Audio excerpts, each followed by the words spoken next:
In a cozy little house in Ukraine, with a roof the color of poppies, lived a little girl named Anastasia.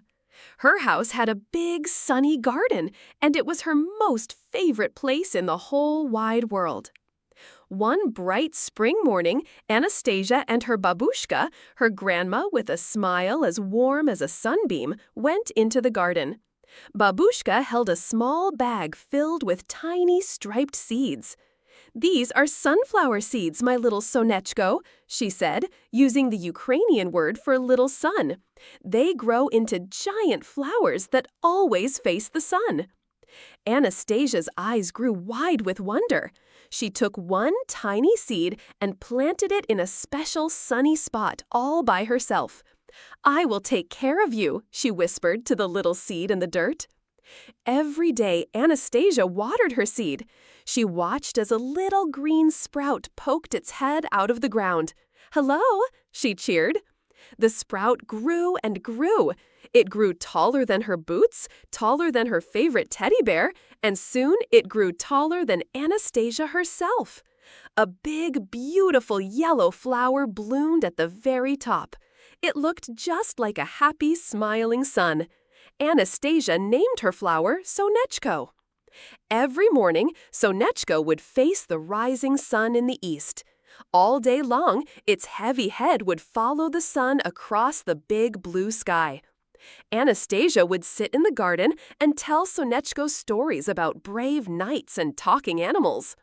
One day, a big gray cloud came and sat right in front of the sun. It stayed there all day. The world felt sleepy and gray. Anastasia ran to the garden. Poor Sonechko's head was drooping down. It couldn't see its friend, the sun. "Oh, Sonechko," Anastasia said sadly, "don't be sad. The sun will come back." But Sonechko just drooped. Then Anastasia had a wonderful idea. She ran inside and put on her brightest yellow raincoat. She grabbed her sunniest yellow ball. She ran back to the garden and stood right in front of Sonechko, holding the yellow ball up high. "Look, Sonechko," she chirped, "I can be a sun for you." She hummed a happy tune just like a buzzing bee and stood very still. The next morning, the big gray cloud was gone.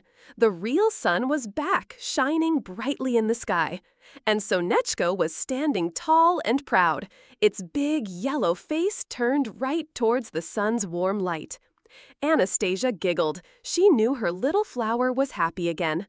When autumn came, Sonechko was full of yummy, tasty seeds. Anastasia and her babushka collected them. They left some for the little birds to feast on and saved the rest in a special jar. "For next year," said Babushka, giving Anastasia a warm hug. "For more sunny adventures with Sonechko," Anastasia added, her heart as full and bright as a field of Ukrainian sunflowers. If you enjoyed the story, please like the video and subscribe to the channel.